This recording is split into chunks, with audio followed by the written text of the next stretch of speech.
Mais tu as quitté dimanche, on a mardi. Donc, les animaux,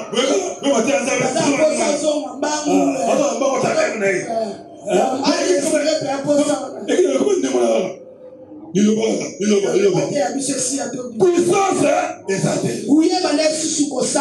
Alléluia. Amen. Parce que les chrétiens ne cherchent plus. Les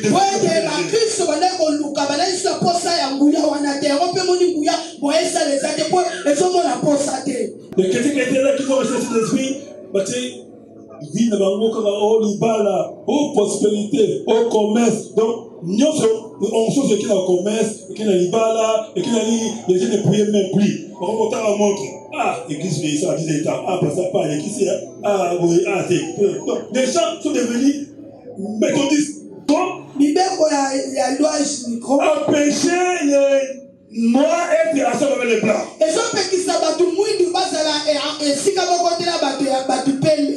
la loi de Jéhovah disait quoi? Il disait ceci. Ce qui est noir aux États-Unis, tout n'est pas un blanc arrivé comme ça. Il faut changer le chemin. Ah, c'est lui.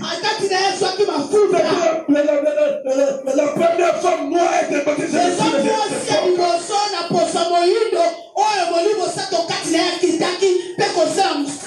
Et là, c'était là, les femmes n'étaient pas ensemble avec les hommes. Tout le monde ne peut pas être ensemble avec les blancs.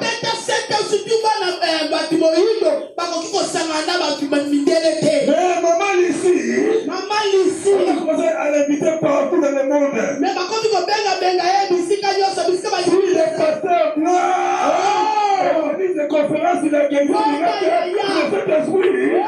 On commence à l'inviter.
Voilà, c'est pourquoi mes bien-aimés, totikeli adoration.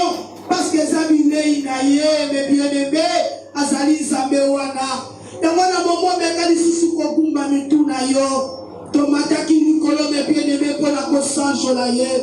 Si quand on quitte l'attitude d'adoration pour la Kokotissa, mon pakola mi ensemble, mes bien-aimés. Oh, mes Christ, la semaine, oh, pour la Konouri, Inayo, mes bien-aimés. Il y a bon d'abord si que soit mis au bébé de cause à la distraité. Quand tu t'appelles nous disons qu'on a distrait nos bien aimés. Parce que nous pas dans lui, oh, nous doit sur la porte à l'élo. Et ça, quand nous pas dans l'autre, ça va bouger c'est lui. Il y a pas si que soit mis dans la bien aimé. Maintenant qu'on prépare mon thème à yo. Maintenant qu'on va un mois pas une ensemble. On limite ça va saler la yo mini. Pour ça, mon thème à yo est amis, mes bien aimés. Seulement quelques minutes, il y a qu'on s'appelle la paix qu'on l'a. Quand il va monter dans le pays d'ailleurs, il a dit que faut peut-être le point. Si tu es monté dans le yaki, et c'est là que mon qu'on a monté dans le autres qui s'aillent.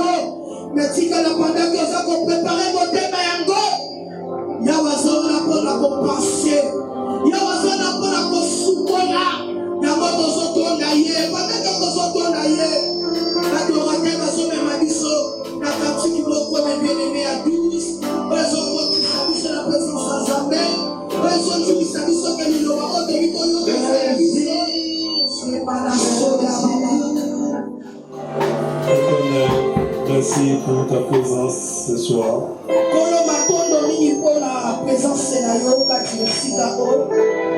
Tu es merveilleux, les grands rois.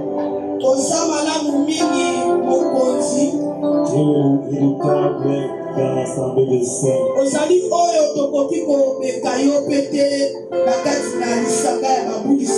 Nous sommes ce soir devant toi. Nous voulons t'écouter, Seigneur Dieu de gloire. Parle-nous, Éternel. Exauce-nous.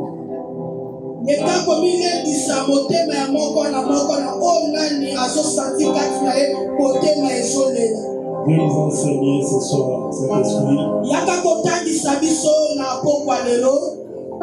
Remplis-nous ta puissance. Merci, Saint-Esprit. Je n'ai rien à dire, c'est toi qui dis un mot. Dis un mot. Ce soir, ton serviteur sera sauvé. Merci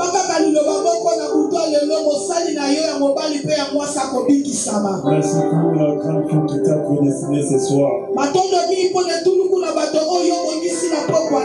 Merci pour tout ce que tu vas attirer dans ce séminaire. Merci Éternel Dieu pour lesquels nous allons délivrer dans ces liens.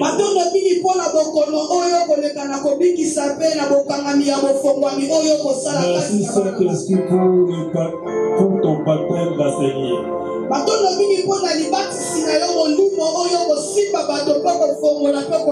Merci pour la puissance. Merci pour un plus dans nos ministères, dans nos vies.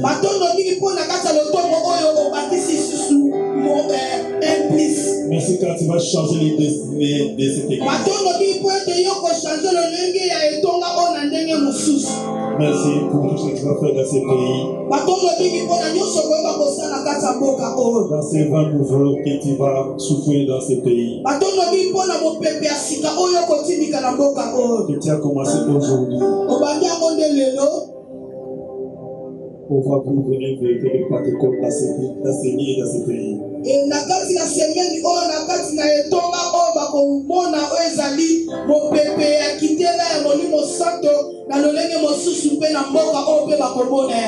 Au nom de Jésus. Amen. Amen. Amen. Amen. Amen. À qui la gloire? Gloire à Jésus. À qui la gloire? Gloire à Jésus. À qui la gloire? Gloire à Jésus. Gloire à Jésus. Gloire à Jésus.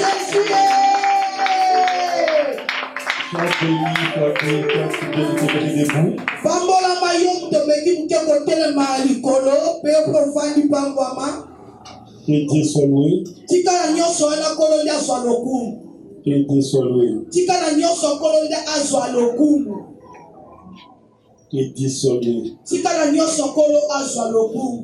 Que Dieu soit loué. Tika na nyoso kolo azwa lokumu. Que Dieu soit loué. Tika nyoso kolo de azwa lokumu. Que Dieu soit loué. Tika kolo azwa lokumu. Sheka yaman baba. On va lire un verset. On va lire dans le livre de Joël, chapitre 2. Verset 28 à 32. Joël, chapitre 2, verset 28 à 32. C'est le même contexte c'est le même texte qui est dans les livres de Actes, chapitre 2.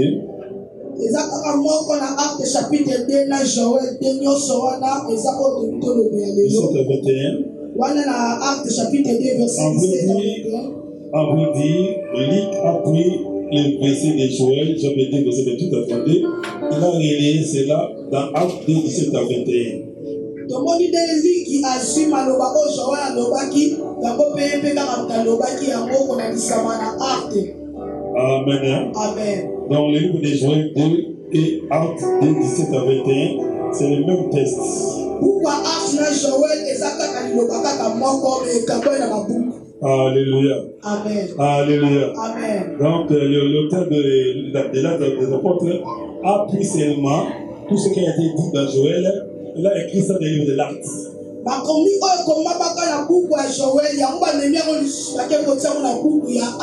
Dans Joël, chapitre 2, 28 à 32, c'est la même chose avec Acte 2, 17 à 21. Joël, chapitre 2, verset 28, Acte, chapitre 2, verset 17. Amen. Amen. Alors, on va lire la parole du Seigneur. Choisissons Joël. On va lire dans le livre de Joël. Et puis, on va lire encore Psaume 68, verset 28 à 29. Et puis, verset 35. Vos fils et vos filles prophétiseront, vos vieillards auront des songes, et vos jeunes gens de visions. Verset 29. Même sur les serviteurs et sur les servants, dans ce jour-là, je répandrai mon esprit. Verset 30. Je ferai paraître des prodiges dans le ciel et sur la terre, du sang, du feu et des colonnes de fumée. 31. Le soleil se changera en ténèbres et la nuit en sang, avant l'arrivée du jour de l'Éternel, de ce jour grand et terrible. Alors quiconque évoquera le nom de l'Éternel sera sauvé. Le salut sera sur la montagne de Sion et à Jérusalem, comme a dit l'Éternel, et parmi les chagrins que l'Éternel appellera. Psaume 68, verset 28, 29 et puis 35. Un autre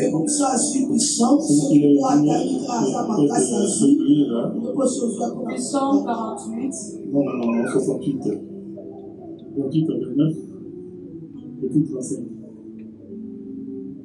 68, 28 à 29.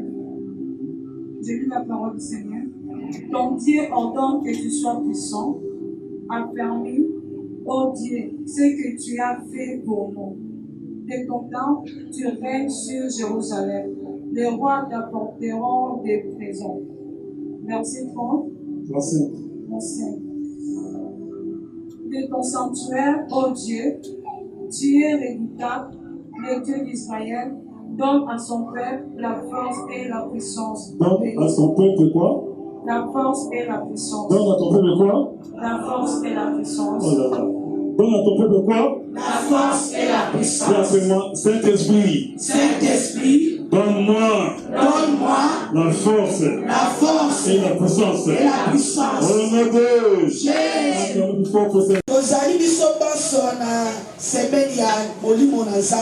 Ce soir, on va introduire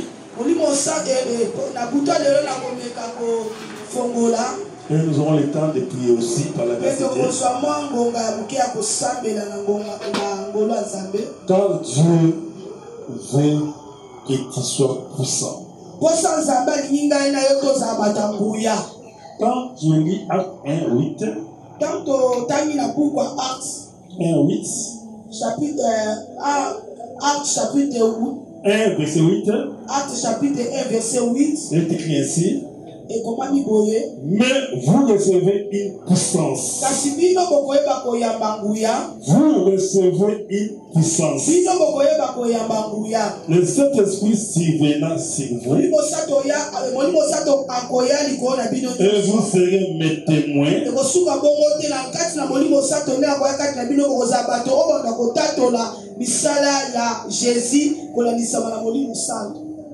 À Jérusalem, dans toute la Judée, dans la Samarie, et jusqu'au fin de la terre. C'est ça la parole que le Seigneur avait dit. Alors, avant que le Seigneur puisse remonter, il leur a donné ses paroles. Pour leur dire ceci. Pour leur dire ceci. Soyez calmes. Moi, je vais monter auprès du Père. Mais vous enverrez les consolateurs.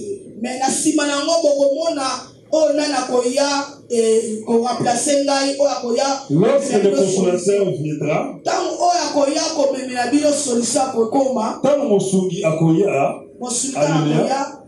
il va vous enseigner toutes choses. Il va vous conduire dans la vérité. Il va vous révéler des choses cachées. Il va prendre tout ce qui est à moi, il va vous les donner.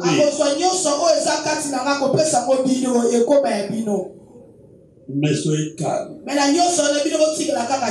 Soyez d'abord dans Jérusalem. Ne sois pas loin de Jérusalem. Il viendra bientôt. Et ici, au verset 8, le Christ dira ceci. Vous recevrez une puissance. Quand vous allez recevoir une puissance, lorsque le Saint-Esprit surviendra sur vous, dans ce temps-là, votre vie sera transformée. Vous ne serez plus les mêmes personnes. Parce que le Saint-Esprit, c'est l'esprit de la puissance. Mais avant que Christ puisse dire à ses disciples, l'Éternel nous a dit quelque chose de très important. Qu'est-ce qu'il nous a dit ceci? Il a dit ceci. L'Éternel ordonne que tu sois puissant. Alléluia. Amen. L'Éternel ordonne que tu sois puissant. Là, c'est la livre de Psaume 68. Verset 29. Il dit ceci. Ton Dieu ordonne. Ton Dieu ordonne. Nzambe na yo apesi mitindo que tu sois puissant. Quand on dit ton Dieu ordonne, vous savez que l'Éternel a commandé. Il a donné l'ordre que tu sois puissant. Que tu sois puissant. Au dernier verset, verset 36, toujours 68, il est écrit ceci. Dès ton sanctuaire, ça veut dire dans ta maison, là où tu es. Dès ton sanctuaire, oh Dieu, tu es redoutable. Le Dieu d'Israël. Le Dieu d'Israël donne à son peuple la force. Donc, donc, à Pessi. Donc, le Dieu d'Israël donne à son peuple la force. Et la puissance. Donc, nous voyons que la volonté de Dieu, depuis l'Ancien Testament, est que son peuple soit puissant.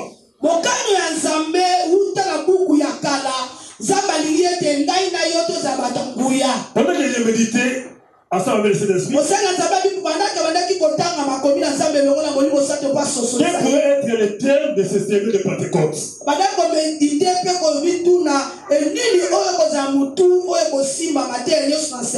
Et Jésus m'a inspiré ce thème. Ton Dieu veut que tu sois puissant. J'essaie de voir dans l'Ancien Testament, au Nouveau Testament, aux temps des apôtres, j'ai compris que la volonté de Dieu est que son peuple soit puissant.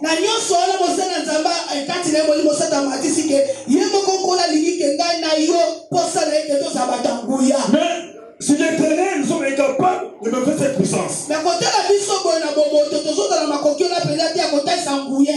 Nous sommes incapables de demander que notre Dieu est tout puissant, que nous sommes puissants. Et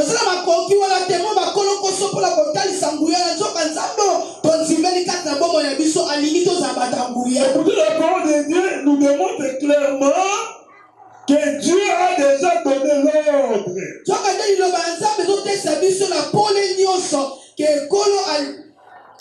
Il avait déjà donné l'ordre que nous serons puissants. Mais l'Éternel a regardé, son peuple n'est pas puissant.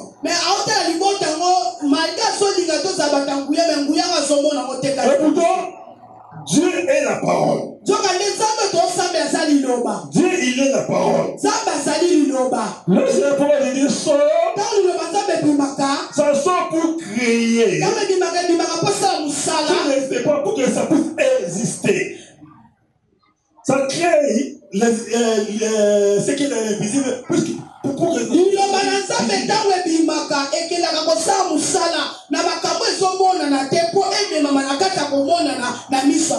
Alléluia. Amen. Alléluia. Amen. Donc l'Éternel, lorsqu'il parle, sa parole ne peut jamais retourner en lui sans accomplir sa volonté.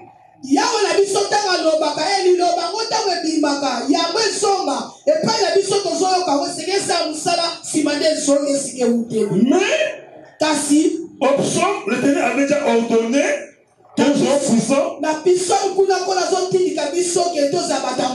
Mais si l'Éternel, il a conseillé que ses enfants ne soient pas puissants.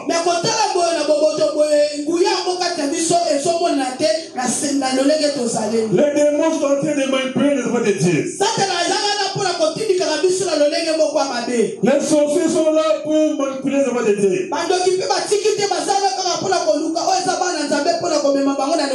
Nous avons des églises très faibles.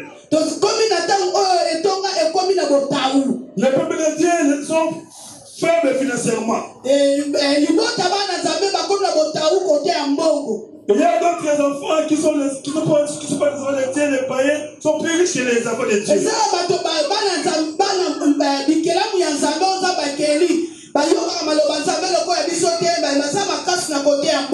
Ceux qui retiennent la puissance financière de ce monde sont des païens.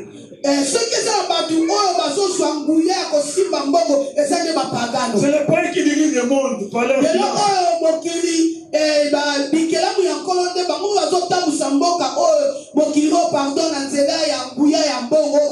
Nous crions à haute voix, l'eau et argent appartient à l'Éternel.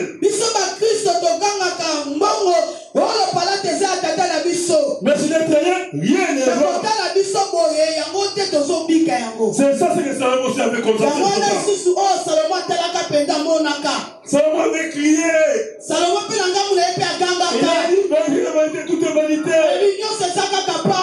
Ce qui est essentiel, c'est qu'il faut comprendre. J'ai pas compris.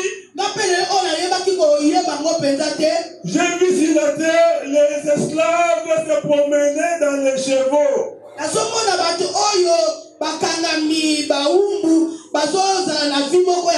Les esclaves promènent dans les chevals. Et les princes promènent à pied.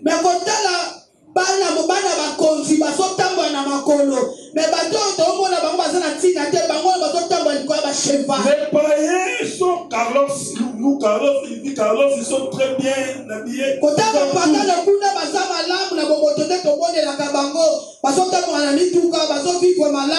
Mais c'est qu'il faut l'Éternel, vu dans les 17 de la souffrance. Les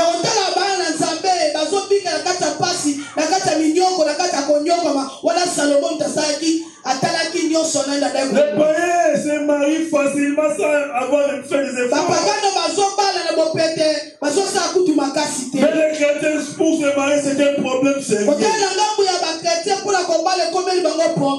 Les païens sont en bonne santé.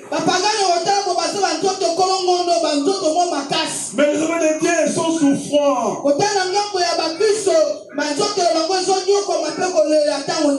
Qu'est-ce qui ne va pas? Qu'est-ce qui ne va pas? Tout est vanité. Tout est vanité.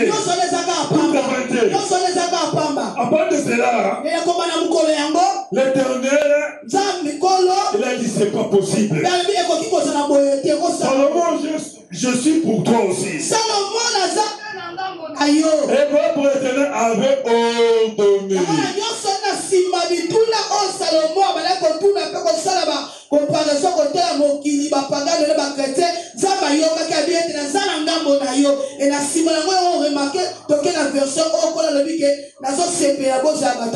Alléluia. Votre Éternel avait ordonné pour que son peuple soit puissant. Au Psaume 36, verset 6. Là, c'est la prière de cette personne qui priait. C'était Psaume de David. Il a dit ainsi. Lorsqu'il a attendu la parole de l'Éternel, la parole de l'Éternel avait parlé que moi je veux que vous soyez puissants.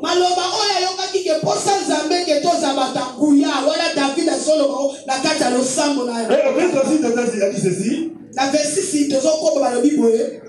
Dès ta maison, dès ton sanctuaire, là où toi tu étais dans ton sanctuaire. Oh Dieu. Dieu est redoutable. Dieu est redoutable, Dieu est ton puissant. Le Dieu d'Israël donne à son peuple la force. Non, Pesate, Apesi. Le Dieu d'Israël donne à son peuple la force.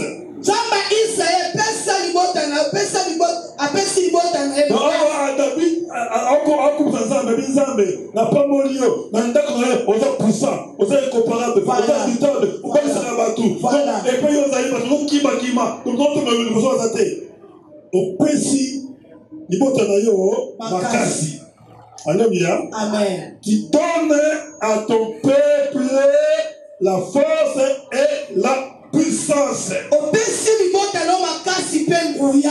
Béni soit Dieu. Béni soit Dieu. David avait pris cette parole. Et elle a créé cela. Malgré tout ce qu'il rien ne va. Tout était noir. Mais elle a accepté qu'il est puissant. Pourquoi? Parce que Dieu avait déjà parlé. Dieu avait déjà parlé.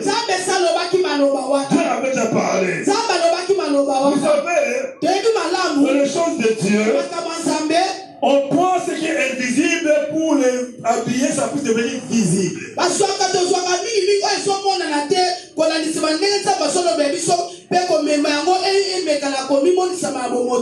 vrai chrétien, il ne vit pas selon la vie. Il ne vit pas selon ce qu'il attend. Il vit selon la parole de Dieu. C'est pour cela, les jours où l'été est béni, tout tenter de Seigneur Jésus-Christ, il faut dire ceci: l'homme ou un chrétien averti, enseigné, ne vit pas seulement du pain, mais il vit de la parole de Dieu. Voilà pourquoi l'Éternel a déjà ordonné que son peuple soit puissant. Mais si l'Éternel, nous sommes faibles, nous sommes des pauvres, nous sommes délaissés, nous sommes des gens qui sont délaissés, rejetés, nous sommes faibles, fatigués, abattus. Alléluia. Amen. Alléluia. Amen. Alléluia. Amen. Et moi je dis une chose. En tant que chrétien, durant ce séminaire, l'Éternel a répété encore cette parole.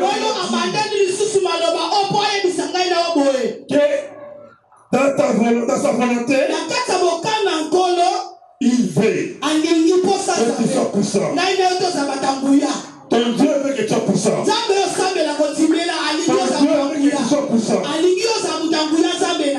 Le problème est ceci. Crois cette parole. Crois à cela. Alléluia. Amen. Alléluia. Amen. Alléluia. Amen. Alléluia. Pourquoi nous devons croire à cette parole? Parce que nous avons comme Père le Créateur des cieux et de la terre.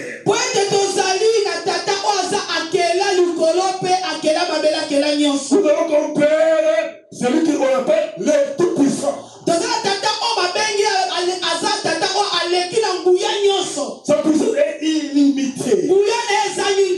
Nous avons comme Père qui a dit ceci: l'or, argent lui appartient.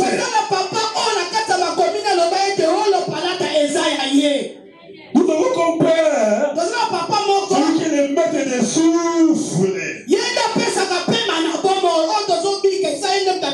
Nous avons comme Père celui qui est mort et la chose sans complice. Nous avons comme Père celui qui a créé l'univers et la terre. Pourquoi nous devons croire à cette parole? Malgré tout, rien ne va.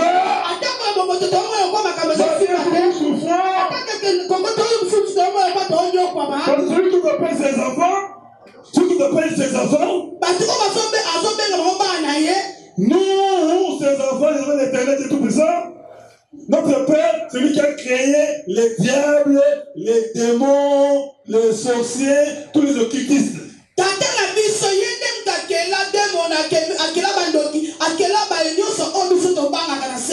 Même si le diable s'est accaparé des richesses de ce monde,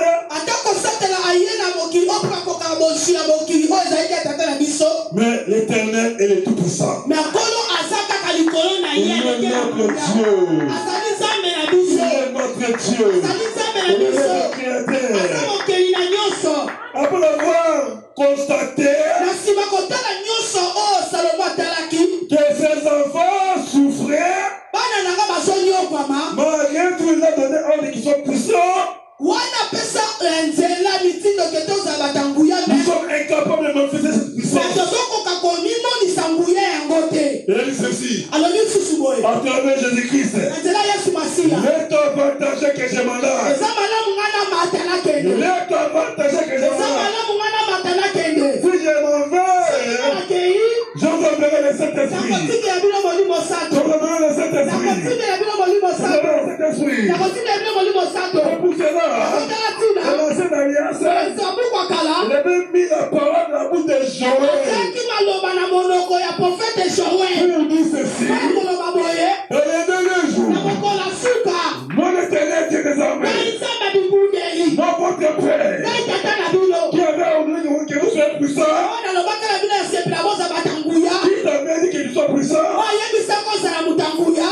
je reprendrai mon esprit. nakosopa molimo na ngai likolo na nzoto nyonso Je reprendrai mon esprit si touché. nakosopa molimo na ngai likolo na nzoto J'ai nyonso compris une chose. naye kososa eloko moko Vous ne parvenez pas à manifester la puissance. ozokoka komilakisa nguya na ngai Vous ne te pouvez pas démontrer ma puissance. ozoka kotesa nguya na ngai epai ya Dans bato ce te na monde, mokili oyo devant le diable, epai ya satana devant les problèmes, epai na parce que baproblème vous manquez le Saint-Esprit. kati na bino molimo sato asa Parce te que vous manquez le Saint-Esprit. kati na bino molimo sato asa te nakotala ntina Et de le temps, nakota suka oyo moi, l'Éternel, ngai nzambe je bibundeli reprendrai mon esprit. nakosopa molimo na ngai na banzoto nyonso na banzoto nyonso na banzoto nyonso na banzoto nyonso bana mibali Vos filles et bana vos basi fils mpe bana mibali prophétiseront. kosakola Les jeunes gens, agéant les jeunes gens les gens auront des visions. bana kozwa emoliselo Je vais paraître des prodiges en haut. Il y aura des prodiges en haut, des miracles en bas, du fer, du sang. nzambe ekomolisama likolo mpe bikambo bana kosalama na se na mabele Et dans ce temps-là, na ta wana quiconque mutu nyonso invoquera mon nom, akonzima kobela nyonso kobela koyoka sera sauvé. akobikisama Sera sauvé. akobikisama Sera sauvé. akobikisama Parce que vous serez remplis de puissance de Dieu. okomolisama na kula na ngai Oui, iyo j'avais dit, nayebisaki bino très puissant. okosala batanguya kasi nasosoli kati na bino eloko moko esosanga mpona tina kotesa kula wana Et la chose qui vous manquait, eloko moko esosanga bino c'était ma présence. ezali kosalisi na ngai Ma présence. ezali kosalisi na Moi ngai qui ai esprit, ngai oyo naza molimo j'habiterai plus. nakopanda lisusu te nakopanda lisusu te Dans les maisons faites par des hommes. nakopanda sino bandako oyo tongai na Dans maboko ya bato les te derniers temps, je venais habiter dans ton corps. sikoyo nakoya kofanda nde na kati ya nzoto na bino Parce que moi, l'Éternel, oko ngai kolo je suis esprit. naza molimo En tant qu'esprit, omi naza je molimo descendais sur vous. nakokita likolo na Je bino vais sur vous. nakosala bino Lorsque je serai sur vous, wana nakozala kati na lorsque bino dans votre vie, wana kopona bomoi na bino alors de ce sika temps-là, na nsima vous wana nyonso devenez puissant. okokoma Vous batanguya devenez puissant. okokoma Vous batanguya devenez puissant. okokoma Vous devenez batanguya puissant. okokoma batanguya Voilà pourquoi, okotala ntina dans ce temps de l'affaire, natasuka oyo tozali le Saint-Esprit est venu na molimo sato yaka pour nous manifester la gloire de Dieu. taka yaka komimonisa ntango ya nzambe kati na biso Pour que nous démontrons que Dieu est Dieu. ate biso totalisa nguya nzambe Pour que kati nous asa démontrons nzambe que Dieu est le Tout-Puissant. oto totalisa epai ya bato nzambe tosala aleki na nguya nyonso Oh, le temps est là. mbongo yango yango Le ekoki temps est là. mbongo yango yango Le ekoki temps est là. mbongo yango yango Le ekoki dernier temps, le dernier jour ata suka était débuté, le jour où cet esprit était descendu sur les apôtres et les disciples. na ta suka oyo ezalaki ntango molimo sato ayaki kovanda kati na batoma Alléluia. amen Alléluia. amen Acclame le Seigneur. letela liloba na nzambe maboko makasi letela salisakala bakule ejana Alléluia. Azala leki na nguya nalingaka Yesu mingi, nalingaka Yesu mingi. Ntango nazala panzima, nazali pananga bomo, nazala posa ngai, nazalaka mai na bomo mpona tine na ngai. Omo Yesu naka mokolo moko te. Kati na ngai naosanti lokola nayebaka kosikama na mato na ye. Lorsque je monte la maison, wenda zali ya puyanga, wenda zali ya ngai, wenda zali ya je suis attaqué par le diable. Satana yaka komeka ngai. Il devient mon bouclier. Lorsque le diable cherche à me corriger, pendant que je dors, il se transforme en lion.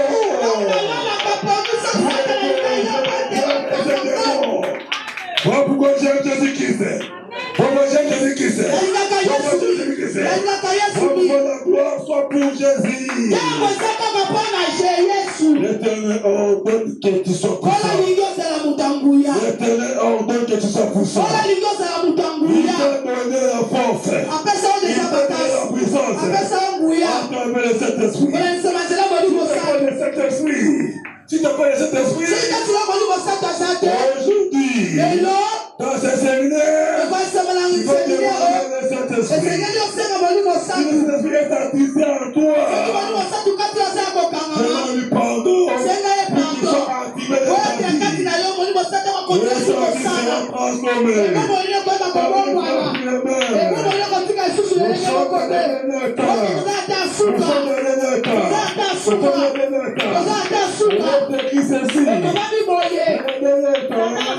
Le jour de Pentecôte, les apôtres étaient ensemble.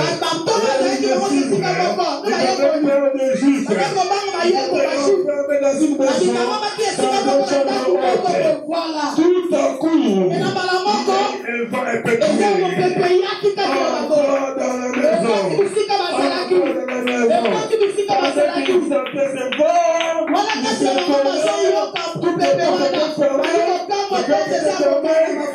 tout son problème, c'est pas établi par quelle direction. Pendant que c'est tombé, il regardait les uns les autres, il voit des larmes de feu. Pierre voit l'âme de feu si Jacques. Jacques voit l'âme de feu si Maman Marie. Marie voit l'âme de feu d'Évangile. Il se tombé. Qu'est-ce qui se passe?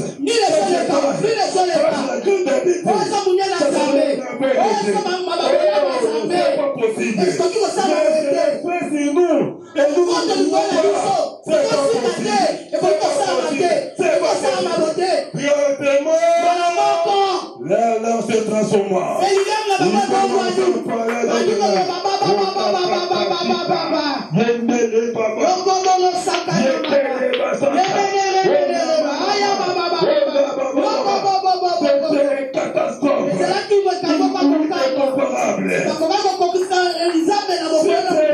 C'était pendant le matin. Les gens sont accourus par-ci par-là pour voir comment les gens criaient là-bas à notre langue.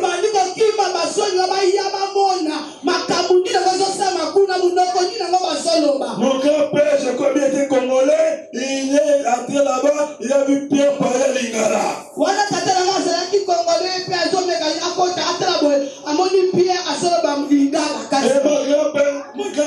Ma grand-mère s'est étonnée de voir mon mari parler à Kisonge. Et d'autres personnes étaient là. Le grand-père de Tété s'est étonné de voir Jacques parler à Kinyanga. Et c'était une merveille. Il s'est étonné. Mais ces gens-là, ils parlent de langue maternelle. Où ils ont pris ces langues maternelles?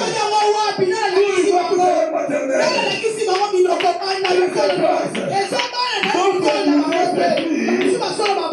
ils sont ivres.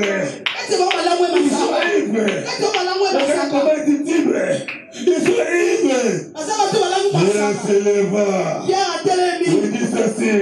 Ô peuple israélite, sans micro, Il y avait 3000 personnes qui s'est converties ces jours-là. Il y avait plus de 3000 personnes qui s'est converties ces jours-là. Et ces jours-là, 3000 personnes ont reçu Jésus-Christ. Sans publicité. Sans affiche. Sans invitation. 3000 personnes ont reçu Jésus-Christ ces jours-là. 3000 personnes qui c'était le début de l'église primitive. Après un moment, après quelques siècles, le christianisme était étouffé. Le Saint-Esprit ne pouvait plus agir. Le Saint-Esprit était étouffé. Il avait une période très sombre. Il n'y avait plus de prophétie. Plus de miracles. Il n'y avait plus rien. Mais en 1906, il y avait quelques chrétiens qui étaient là. Ils sont révoltés.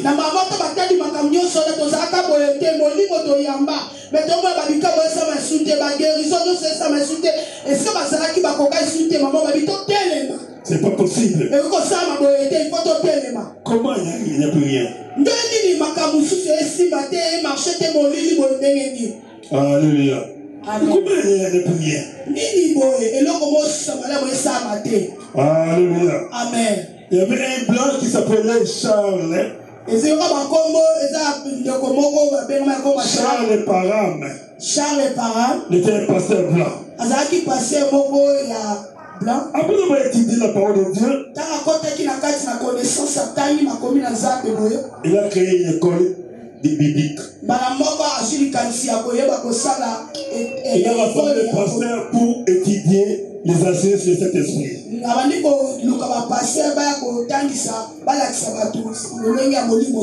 Alléluia. Amen. Alléluia. Amen. Pendant qu'il a enseigné cet esprit, dans l'école biblique, dans ce temps-là, il n'y avait plus de langue, il n'y avait plus de prophétie. C'était aux États-Unis. Alléluia. Amen. Tellement qu'il n'y avait plus de prophétie,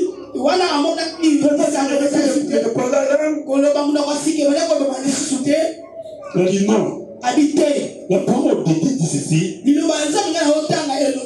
Saint-Esprit a ce neuf spirituel. Les langues sont véritables. Et il a commencé à parler, à utiliser cet esprit. Il a commencé à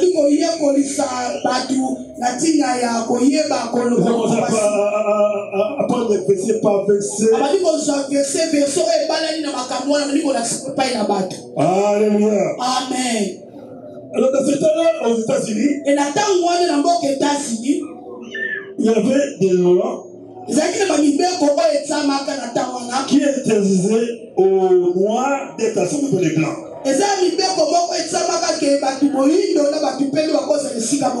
appelle la loi de Jim Crow. Alléluia. Amen. Je parle de l'histoire biblique de Pentecôte. Comment les parce qu'on avait vu que Jésus avait agi au jour de Pentecôte. Et pendant que Pierre par son nom guérissait les malades, et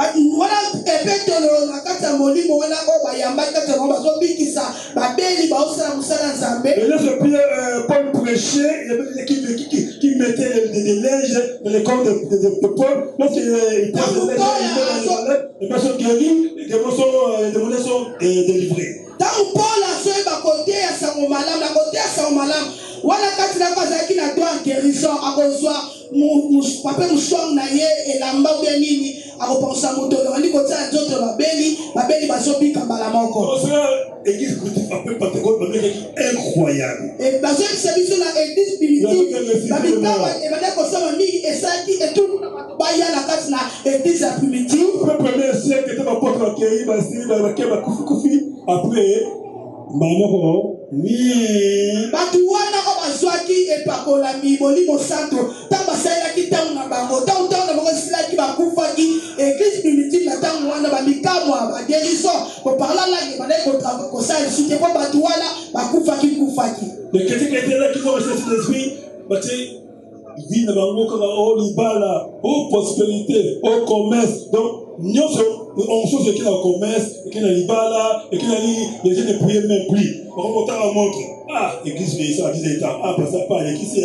Ah, oui, ah, c'est. Donc, les gens sont devenus méthodistes. Bato bakomi lolenge mosusu batiki molimo bakomi kotela makambo bonzambe na misu bote na ba air. Et pourtant, lorsque les apôtres étaient là, soka le temps batoma na bakufaki te basalaki. Les gens étaient ensemble, réunis ensemble. Les gens venaient à la maison. Ils aimeraient habiter ensemble dans l'église. Bazaki la kata bolingo, bazaki batona ko sepeli ou bien na ensemble. Tout ça on a un exemple de c'est moi dans l'église parce que ma l'église. Parce que c'était l'onction qui agissait les nations. Bazaki na posa wana tango nyonso koyaka na etonga so ba ile etonga posa bazonga ndoko na ndako te. Eloko bana ko sala bango bongo ezali mafuta o tango nyonso likolo ya batoma ata on eko te bango ya on eko sala posa na ko posa ko kenda ko na ozali susu te. Vous allez là? Saint-Esprit. Saint-Esprit. Monangai. Saint-Esprit. Saint-Esprit. Saint-Esprit. Saint-Esprit. Tangolangai. Saint-Esprit. Saint-Esprit. Tout le monde Jésus.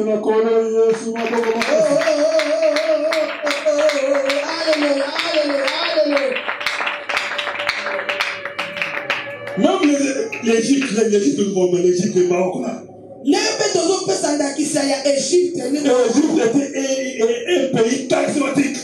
Égypte pays nangam na bango bazaki bato o kati na bango bato pe molimo balingaki yango kati na bango. Alléluia. Même Turquie. Ezaki Turquie to c'est na makabo molimo kati na bango. Des chrétiens puissants. Et aussi que la Turquie kuna okuta ba Kristo balenda basala nguya kati na bango. L'Égypte Turquie bon le terrible Égypte qui prend il y a rien fait comme ça la terre. Mais c'est que Égypte comme un musulman. Turquie comme un musulman. Pourquoi? Parce que les chrétiens tout fait cet esprit. Parce que ça là, parce que activer cet esprit. Babo ko sala continuité ya batoma ba kena makamususu. Après le deuxième, troisième, quatrième siècle, il n'y avait plus rien. Yango remarqué na ba siècle molimo sato azaki susu na kati na œuvre te bango nyonso o bazaki makabo ekomi triste de comme étouffé molimo sato komi na mawa kati ba parce que molini na molide ekomaki. Alléluia. Amen. Alléluia. Amen. À qui la gloire? Gloire à Jésus. À qui la gloire? Gloire à Jésus. À qui la gloire? Gloire à Jésus. Gloire à Jésus. Gloire à Jésus. Amen. Amen. Alléluia. Amen. Mais après 1900, les théologiens, les chrétiens américains, après avoir étudié la parole de Dieu,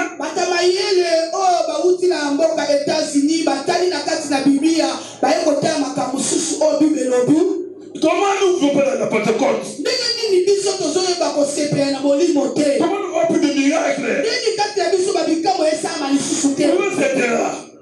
Où c'était là? Il y avait quelques chrétiens par-ci par-là qui ont cherché la famille.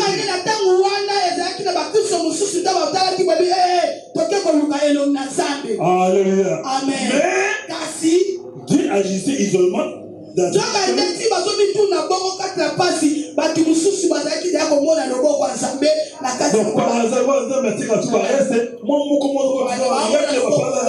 mais il faut général ne veut plus rien.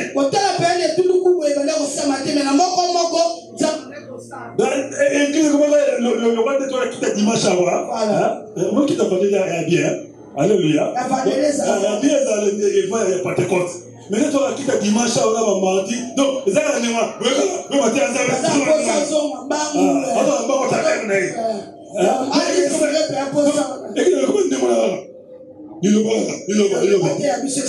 puissance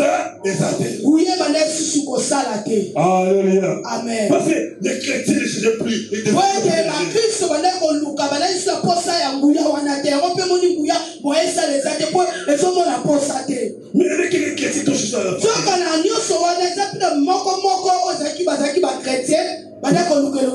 Donc, sur sa face de Dieu. Donc, Dieu s'est révélé à elle. Mais, dans notre histoire, maintenant, il y avait un blanc qui a créé une école théologique qui s'appelait Charles Parham. Il est né en 1879, il est mort en 1929. Alors, cet énergie-là a rassemblé des chrétiens, des pasteurs, pour étudier sur le Saint-Esprit.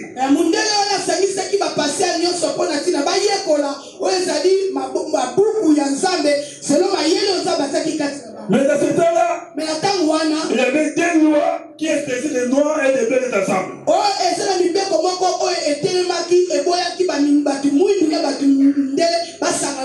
La loi de Jémicro. Hein, maman Blandine. Loi Jémicro, hein. Loi Jémicro empêchait les noirs d'être ensemble avec les blancs. Et la loi de Jémicro disait quoi? Disait ceci. Ceux qui est noir aux États-Unis, tout n'est pas un blanc arrivé comme ça. Il faut changer le chemin. Alléluia. Mais ceux qui osent, hein? Si un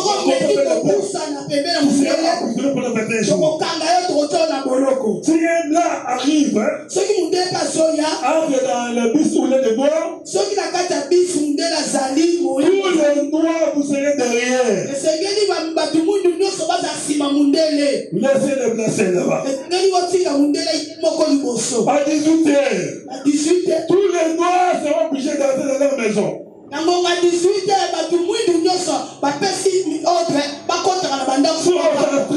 Dans la lettre de Bangladesh.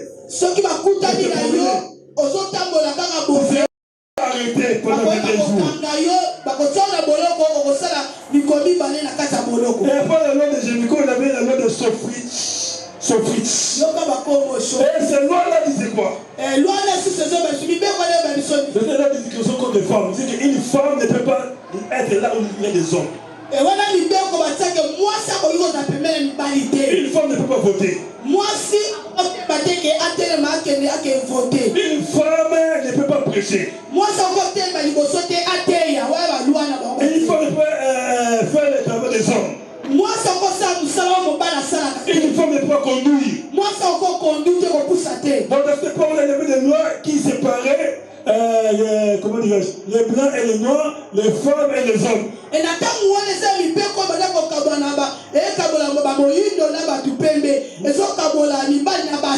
Mais les chrétiens blancs cherchaient l'onction. Ils cherchaient le Saint-Esprit. Le Charles Parham a fait son école. Et dans cette école-là, il y avait une femme noire qui était la bonne. Il préparait pour les blancs là.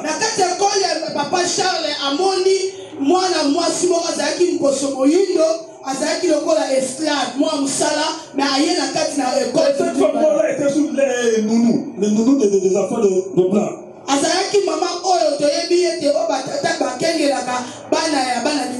Il préparait, il balayait, il s'occupait des affaires des blancs. Pendant que les blancs étaient là en train de prendre les cours. Alors, il était là pour faire les travaux ménagers. Et pendant qu'il était là, pour faire les travaux ménagers à la maison.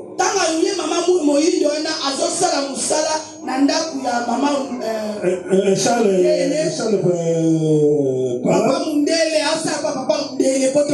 Alléluia. Alléluia. Amen. Il balayait. Elle était de balayer.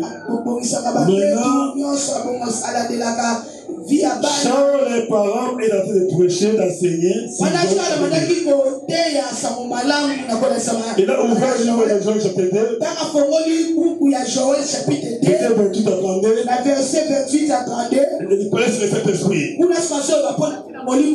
Il a dit ceci. Il a entendu ce verset. Là, vous allez lire ce verset. abandi kotanga livre page Ainsi dit l'Éternel. ade elobi Ces Yahweh derniers jours, ata suka nde je vais tozali parler mon esprit. kosopa molimo nanga likolo nakosopa molimo na likolo banzoto Vos nyonso filles et vos fils bana na prophétiseront. bino ya basi mpe ya mibali bakoyeba kosakola Mais la parole a touché cette femme-là noire. mara moko maloba wana eke kotuta mama wana ya mutu mwindu oyo asala mosala na ndako na Il ye s'appelle Lissi. kombo na ye babengi ekomba lisi Alléluia. amen Il a dit, éternel Dieu, moi je suis fille. wana so lisi wana moto akwate kobituna eloba wana C'est pour moi. maloba wana oyo nayoki eza mpe mpo na nga mpo nga mpe naza fille Et on continue. maloba ngo mpe ezokoba kaka J'ai parlé mon esprit. wana ye isala Sur les serviteurs et les servantes. azotanga maloba ya nzambe na kosopa molimo na nga likolo ya basali ya basi mpe ya mibali Elle a dit, Seigneur Dieu, abandi koyoka je suis une yeyete servante. naza mosali Je suis un noumou. naza mosali na kati ya ndako Mais si réellement cette parole est aussi pour moi, si réellement elle est aussi pour nous les noirs, soki mpe ya malobo nazoyoka eza mpo na biso bato mwindu et aussi pour nous les femmes, eza mpe mpo na biso bana basi je veux que je puisse dévancer tous les hommes qui sont là. lingi Je veux que je puisse dévancer tous ces hommes qui sont là. nalingi siko naleka papa na nyonso bato wana mibali baza wana Que ton esprit, avant que ça puisse entrer dans un à un, ça puisse entrer en moi d'abord. molimo wana ebandana mpa na ngai mutu mwindu nsima ndeke ekosukisa epai na bango na ekolo oyo bazali Si moi de vous allez voir, ndeko nanga akonaissance vous allez voir, on a histoire à Pentecôte. sifa mpa yango oyo esika pentekote eutelelabapongi tika ngai Ah, qui est la gloire! wala Ah, jésus le plus fort pour Jésus-Christ. beteli lobanzambe maboko makasi tobeli na makambo ete nazolamba koyeba makambo te Maman ici dit ceci.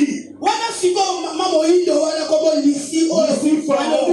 Il s'appelle ici Pharaon. yoka bakongo lisi fao Elle a dit Seigneur, si tu parlais, c'est aussi pour moi. wana so bakono maloba oyo wani nde nazoyoka oyo bazokoansene bango kuna ezala mpe mpona Si c'est pour moi aussi, soki ya solo eza mpona c'est pour nous aussi les noirs. soki eza mpona biso su Si c'est pour bamoyindo nous aussi les servantes et les femmes. soki eza mpona biso bana basi Après que je vous pour descendre ici, ces gens-là. yango molimo osakaki te epai na ekolo kuefoso awanana liboso na ngai omokina tondisama na nguya yango akende kuna wana sokomba azoloba nde yokombola Mon frère, ma soeur, oyebi biso ndeko mwasi mpe ndeko mobali dis balaye. ata yokombola De l'âme. ata ozosokola Conduire. ata ozopusa Dimanche. ata ozopia Tu peux prier. okoki kobondela Et le ciel peut t'écouter.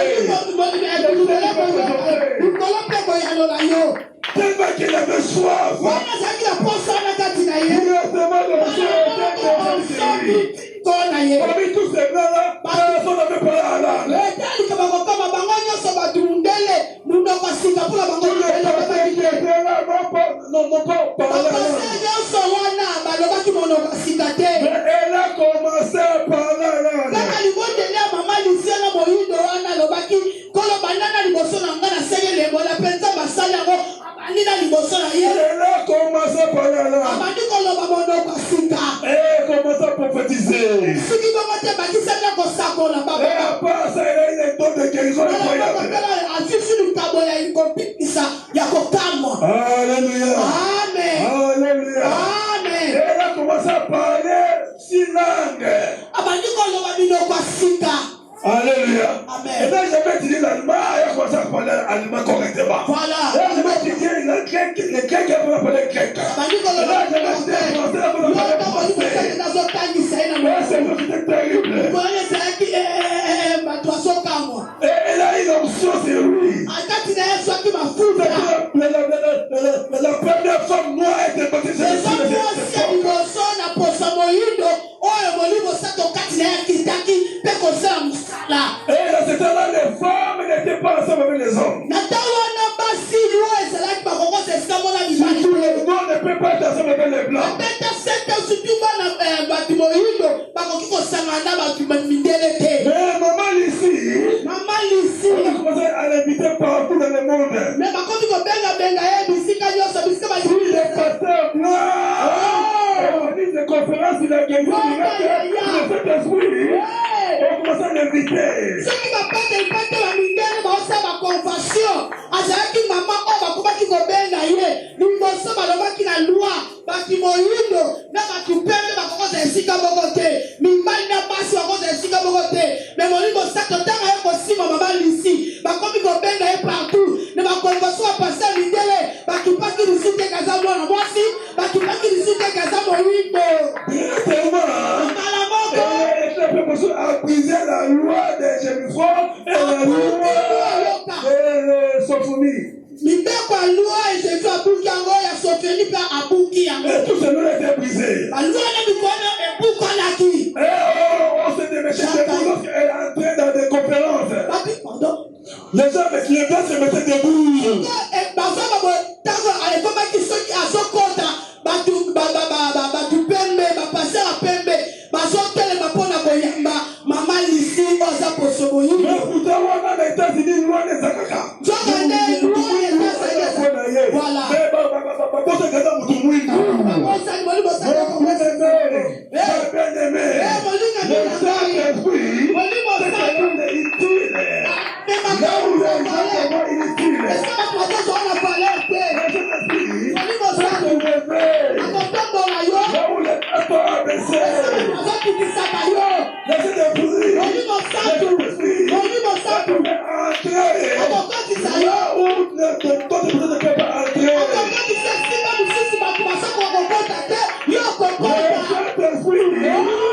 La puissance de Dieu peut briser les lois de ce monde. Cherchons la puissance de Dieu. La vie de prière. Les gens de vie de prière.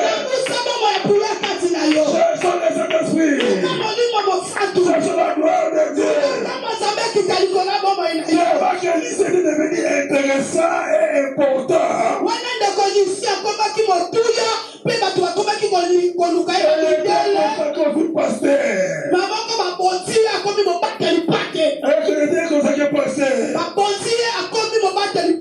Il avait un ami qui s'appelait William Seymour. Comme ce frère William aussi priait beaucoup. Il était l'éternel.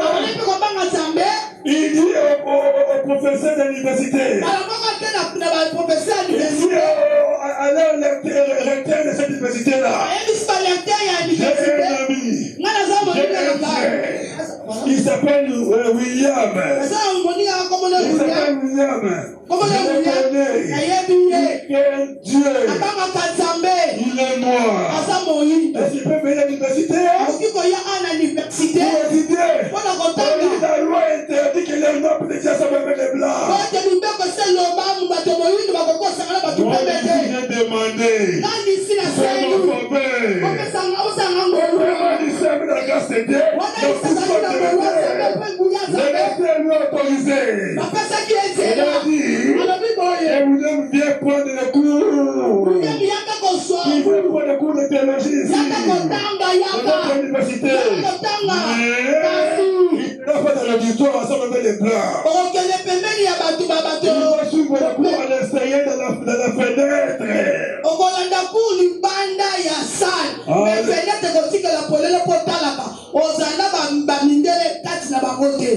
Vous disiez, M. William était accepté à cette université de blanc, mais il suivait le cours de théologie à l'extérieur de la fenêtre parce que c'était noir. Parce que les libéraux et l'Obamaki, Mamoïno, la Mindela, la Cosa, Sikama Côté, ma personne est là, Bolanda Kou, mais Balobi, Foss, à Libanda, Yassali, Balinde, Bazana Kati, Bazona Nakou, Yalibanda, mais on a fenêtre. Alléluia. Amen. Alléluia. Amen. Après un moment, elle avait été. Comment dirais-je? On a conféré, alléluia, la théologie. Maintenant, un autre blanc avait ceci de prière, avait fait système de prière. Alléluia. Et si blanc a dit, ici, et vous, comment dire, William, vous qui n'essayez de prier, voilà. Alléluia. Et quand je ne sais pas, pasteur. Alléluia. Amen. Si vous voulez mon assistant Nani, Yali, elle est ici. Alléluia. Amen. Et dans ce film de prière, écoutez bien pour terminer. Ils ont compris que cet esprit est véritable. Ils ont compris que Dieu peut agir n'importe qui. Ils ont lu la Bible à cet été. Ils ont vu le jour où Jésus était monté. Jusqu'à la Pentecôte. Ça fait combien de jours? 10 jours. 10 jours. Donc les disciples étaient enfermés au champ haute pendant 10 jours pour chercher l'onction.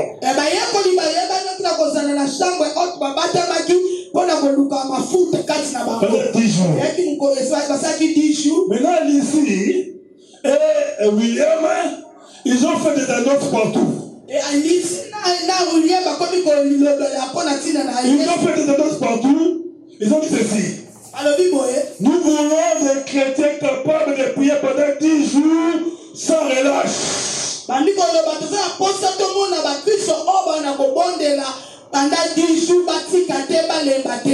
10 jours, ils sont seulement enfermés dans une maison pour chercher le Saint-Esprit.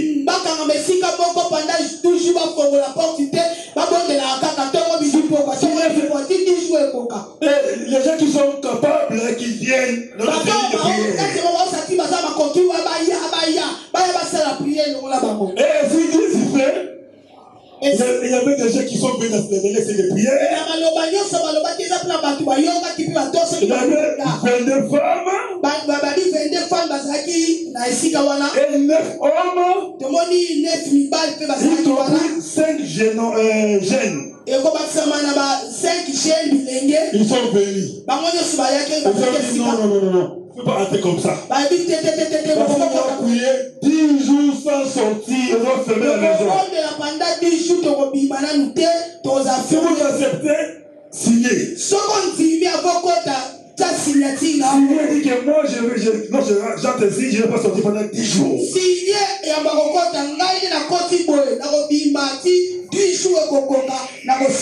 Et les 22 femmes, les 9 hommes et les 5 jeunes ont signé, ils sont entrés dans la maison. Ils ont commencé à prier, à demander le Saint-Esprit, à demander la puissance de Dieu, à demander la puissance de Dieu. Première chose à prier. Deuxième chose à prier. Troisième chose à prier. Ils n'ont même pas arrivé au 10e jour. Troisième jour,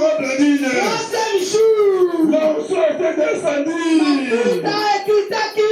L'onction était descendue. Tout était tombé par terre. Tout était tombé par terre.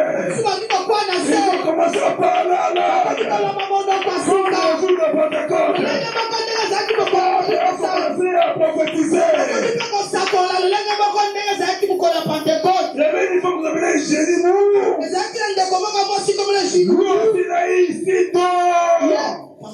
Il y a eu 6 dons de parler à l'âme.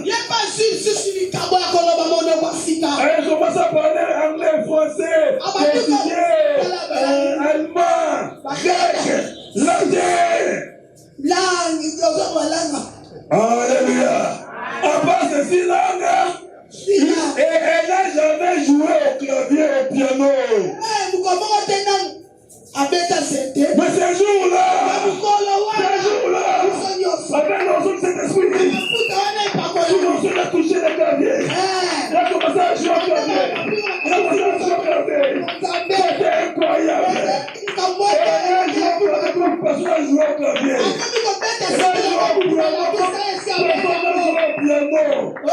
Et elle avait commencé à recevoir des mélodies célestes.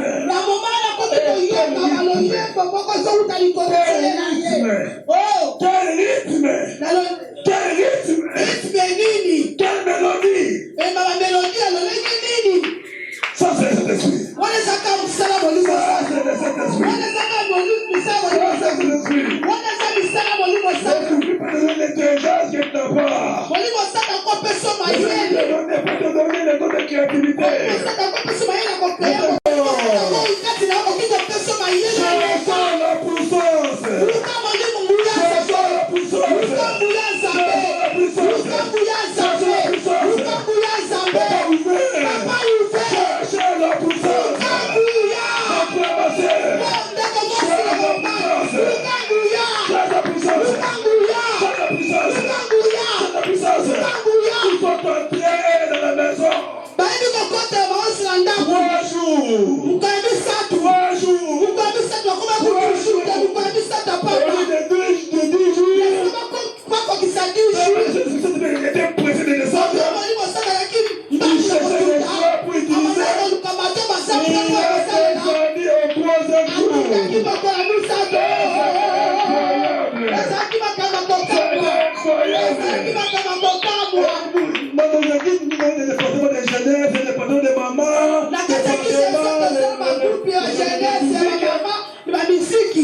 dans cette église-là, maison de dons spirituels incroyables.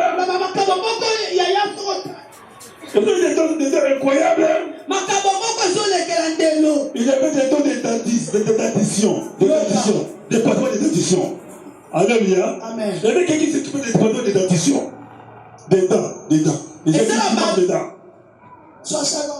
Alléluia. Alors, si quelqu'un n'a pas de dents, on va l'envoyer dans les départements de dentition. Voilà. Il va voir c'est l'icio. Il y a une petite taille comme ça, une petite taille. Il y avait une dent incroyable. Oh. Si tu manques des dents, il prend son doigt, il met ses mains dans les dents comme ça, là, il y a des trous. Il y a devant les dents, c'est poussé. Il y a une autre dent. C'est incroyable. Les dentistes de cette ville-là commencent à échouer. Les dentistes commençaient à chômer. Tous les gens de cette ville à Los Angeles venaient chez maman ici. Tous ceux qui poussent recevoir des nouvelles dents.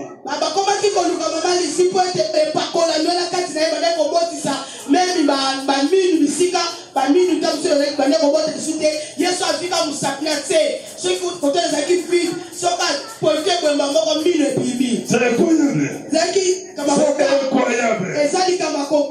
C'est incroyable. Et ce jour-là, à Los Angeles, il y avait plus de 100 personnes dans la ville qui tombaient sous l'onction. Les gens qui passaient par terre comme ça, les gens qui tombaient par terre comme ça, comme les museaux, comme les champignons, dans les villes comme ça. Alléluia. Je vois ces peuples circuler dans la ville. Les écoles étaient fermées. Parce qu'il y avait des gens qui tombaient dans les vies. Alléluia. Parce qu'il y avait dans ceux qui étaient dans cette vie-là. Les chansons l'onction. Saint missionnaire. Les chansons l'onction. RDC. On s'est ajouté dans le Congo. On s'est ajouté. Tout s'est ajouté. Quand il y avait la puissance ici à Kinshasa, les bars se sont fermés. Les hôtels se sont fermés. Maintenant, il y a plein de bars, plein d'hôtels, plein de foudres. Parce qu'il n'y a plus la puissance.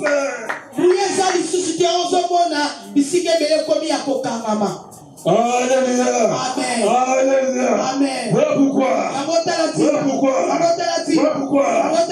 Cherchons la puissance de Dieu. Cherchons la puissance de Dieu.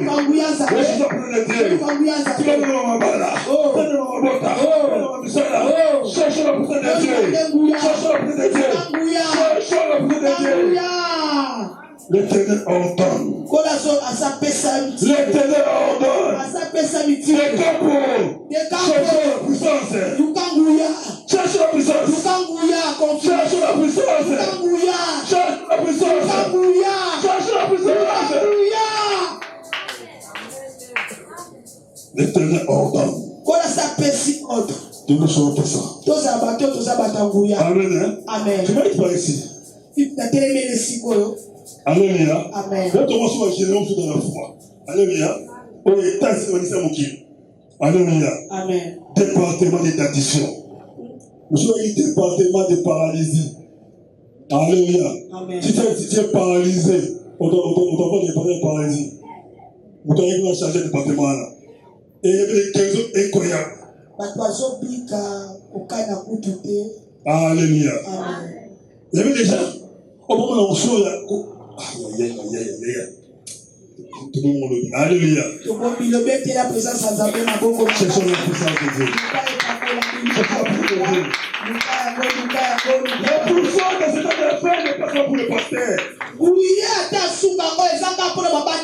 C'est pour tous les chrétiens. C'est pour tous les chrétiens. Je sais, change la puissance. Alléluia. Amen. C'est la puissance. Lukanguya, papa. On va changer. Alléluia. Amen. C'est la puissance de Dieu. Lukanguya. Même dans les affaires. Na bisala na biso Lukanguya.